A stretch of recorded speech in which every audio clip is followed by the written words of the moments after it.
Hello students, and welcome to another lesson in prose from Unit 2, I Can't Climb Trees by Ruskin Bond. The author, Ruskin Bond. Ruskin Bond was born on 19th May 1934. He is an award-winning Indian author of British descent. He is much renowned for his role in promoting children's literature in India. The Indian Council for Child Education has recognized his role in the growth of children's literature in India. He got the Sahitya Academy Award in 1992 for Our Trees Still Grow in Dehra. He was awarded the Padma Shri in 1999 and Padma Bhushan Award in 2014. As a prolific writer, he has written over 500 short stories, essays, and novels. His popular novel, The Blue Umbrella, was made into a Hindi film and was awarded the National Film Award for the Best Children's Film in 2007. Now, I think you also would have learnt in the 7th and the 6th standard the story of the bears, the three bears by Ruskin Bond. Students, and today I'm going to teach you the prose lesson from Unit 2, I Can't Climb Trees Anymore. And the author of this lesson is Ruskin Bond. But before that, I just want to ask you a few questions. Have you ever tried swinging from a tree? Well, I think the boys will be ready with an answer, because I know why you will be ready with an answer, because you love to climb trees and knock down things for yourself, maybe the fruits or anything that you like. Maybe when you were playing, the ball would have got stuck and you are ever ready to jump and climb on a tree like a monkey. Well, I don't want to call you a monkey, but once in a way we like to be like that. And I think girls also, I cannot underestimate the girls, but girls also would have loved to climb trees. I'm sure one or two of you would have tried all those acrobatics. Then the other thing is, if you have ever climbed trees to pluck fruits, I think girls would agree with me on that note. Now think of the other occasions when you have climbed up trees near your homes or outside. Okay? You can share it with me some other time or with your friends around. Now what I want to tell you about this story here is Ruskin Bond, he goes back to his childhood days when he used to climb trees. And see, when you climb trees, you have a personal touch to it. Like you have some memories. You either try to carve your name on it, or maybe you try to build a small little house, playhouse, and start your own club, and then do your when you want to be alone in private, you don't want anyone to know where you are, so you would climb up the tree, and that will be your own world. So just like that, Ruskin Bond tells us, he narrates to us what happened in his childhood, and then afterwards he goes back to the place where he lived, and he finds his own treasure there, and he has a good conversation with the person who is staying there. So I will read on the story and explain to you. He stood on the grass verge by the side of the road and looked over the garden wall at the old house. It hadn't changed much. So now Ruskin Bond is an elderly person. He's quite old, but he's looking over the garden wall of his old house where he lived as a child. The old house, built with solid rocks, blocks of granite, wasn't altered at all. So there was no change. It remained the same granite wall. But there was a new outhouse, and there were fewer trees there. So a slight change was there. The walls were the same, but the outhouse was new, and there were fewer trees. That means some of the trees had been cut down. He was glad to see that the jackfruit tree still stood at the side of the building casting its shade on the wall. So he was very happy to find the jackfruit tree which he liked the most. He remembered his grandmother saying, "A blessing rests on the house where the shadow of a tree falls." See, now this is an old saying. Actually, when we think of a tree, when we look at a tree, we know we have good reasons. We love trees because one thing, they give us the oxygen to breathe. Another thing, it gives us shade from the scorching sun.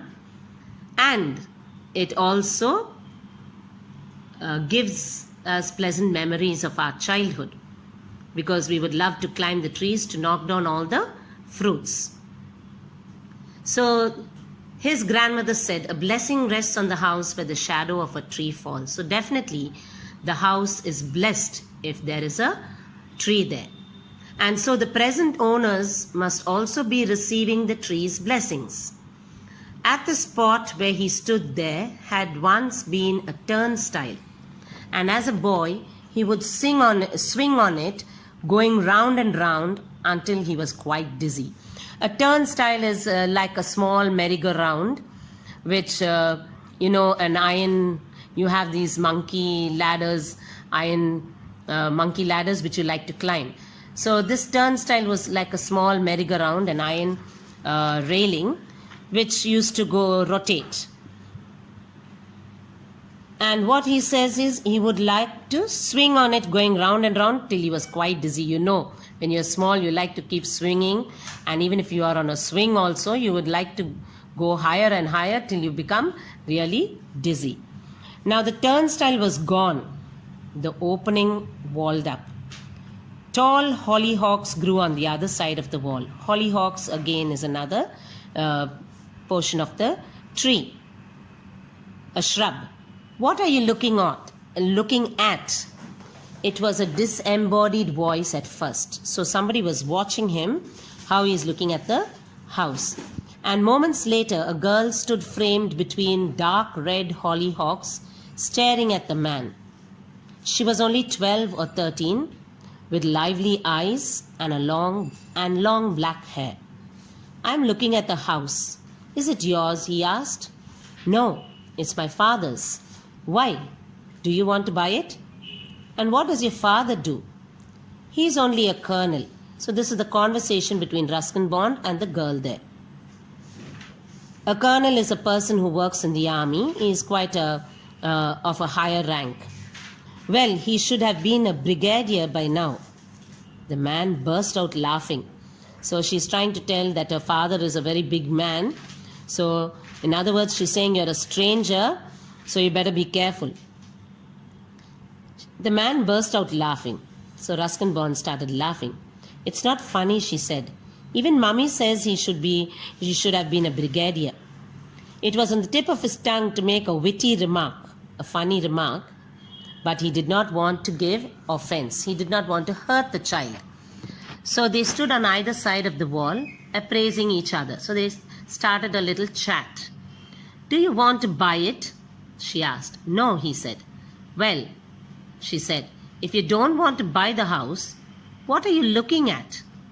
I used to live here 25 years ago, as a boy, as a young man. And then my grandmother died, and we sold the house and went away." So he's telling the girl that he used to live here as a boy, and when he left the house was when he was a young man, when his grandmother had died. She was silent for a while, taking in this information. Then she said, "And you'd like to buy it back now? But you don't have the money?" He did not look very prosperous. So she was thinking that he's going to buy back the house, and she was trying to question him and say, "I don't think you'll be able to buy it," because she was looking at him that he didn't look very well off. "No, I wasn't thinking of buying it back, but I wanted to see it again, that's all." "How long have you lived in it?" asked Ruskin Bond. "Only 3 years," she smiled. "Would you like to come in and look more closely?" "Wouldn't your parents mind?" said Ruskin Bond. "No, they've gone to the club. I don't think they'd mind. I'm allowed to bring my friends home." Then Ruskin Bond asks her, "Even elderly friends like me?" "How old are you?" she asked. "Oh, just middle-aged, but feeling young today." And to prove it, he decided he'd climb over the wall instead of going around to the gate. So he's trying to say he's not very old and he's able to climb. So he tried to climb over the wall instead of going through the gate. He got up on the wall all right, but had to rest there, breathing heavily. You see, he's not very young. He's middle-aged, and therefore he found it difficult to climb the wall. "Middle-aged man on the flying trapeze," he muttered to himself. You know what's a trapeze? You'll find it in a circus. One person swinging on that pole hung by ropes, and they swing to the other side on the top. Okay, so you would have seen it in a circus. That's called a trapeze. So he muttered to himself, means he said, okay, middle-aged man is trying to fly on the trapeze. He's trying to make fun of himself. "I'll help you," she said, and gave him her hand. He slithered down into a flower bed, so he fell on top of the flower beds, plants with all the flowers, shattering the stem of a hollyhock. So here we see the hollyhock was a bed of flowers. As they walked across the grass, he spotted a stone bench under a mango tree. It was the bench on which his grandmother used to rest when she was tired of pruning rose bushes and bougainvillea. So he noticed even the bench which was there in his garden, which his grandmother used to rest on. And pruning the rose bushes means she used to cut down the rose bushes if they grew very wildly, and the bougainvillea. "Let's just sit here," he said. "I don't want to go inside." So she sat beside him on the bench. They were silent for some time. The man closed his eyes and remembered other times. So as he was sitting on the bench, he closed his eyes and tried to go back to his childhood days. The music of a piano, the chiming of a grandfather's clock, the constant twitter of budgerias, that is the little birds, on the veranda. His grandfather cranking up the old car. Cranking up the old car means starting a old car. So he was thinking of these sounds, these familiar sounds that he experienced when he was a boy with his grandmother. Which are the sounds? That is the music of the piano, the chiming of a grandfather's clock, the big clock, and the twitter of these budgerias, and grandfather cranking up, starting the old car. "I used to climb the jackfruit tree," he said, opening his eyes. "Do you want to climb it again? My parents won't mind." No, not after climbing the garden wall. Let's just sit here for a few minutes and talk. I mentioned the jackfruit tree because it was my favorite place. Do you see that thick branch stretching out over the roof? Halfway along it, there's a small hollow in which I used to keep some of my treasures. So he pointed out and told her, "Do you see that jackfruit tree? That was my favorite place. And I used to keep some treasures there." "What kind of treasures?" she asked. "Oh, nothing very valuable. Marbles I'd won. Boys love to play with marbles. So he said it's nothing very much, but just a few marbles. A book I wasn't supposed to read. You are forbidden sometimes not to read certain books, but you hide and you start reading. So I told these trees are a cherishing place for little children who want to have a private corner, their own corner." So he said he had a book there, some marbles, a few old coins that I had collected. Things came and went. I was a bit of a crow, collecting bright things and putting them away. So he says, just like how the crow likes to pick up things, he also liked to pick up bright things. There was my grandfather's iron cross. Well, not my grandfather's exactly, because he was British. And the Iron Cross was a German decoration awarded for bravery during the war. So he's saying that his father had a nice Iron Cross. Though his father was British, this Iron Cross was a German kind of a medal that his father got during the First World War. He got it from a German soldier. Do you still have it? No, he said, looking her in the eyes. I left it in the jackfruit tree. So that is why now we know why he came to the jackfruit tree. He's searching for something. You left it in the tree? Yes. I was so excited at the time, packing and saying goodbye to people and thinking about the ship I was going to sail on, that I simply forgot about it. So that time he was young and he was so happy to leave and going on a ship, something new. So he forgot to take all these treasures which he had in the jackfruit tree. She quietly said, it may still be there in the hollow part of the branch. Yes, he said, it's 25 years. But it may still be there unless someone else has found it, she said. Would you like to go and look? She asked him. I can't climb trees anymore. If you can't, I will go and see. You just sit here and wait for me, she said. Then she climbed up the tree. I found it, she cried. I found something. And now, barefoot, she ran breathlessly towards him. In her outstretched hand, a rusty old medal. He took it from her and turned it over on his palm. Is it the Iron Cross? She asked eagerly. Yes, he said. This is it. Now I know why you came. You wanted to see if it was still there in the tree, she said. You may be right. I'm not really sure why I came. But you can keep the cross, said Ruskin Bond. You found it after all.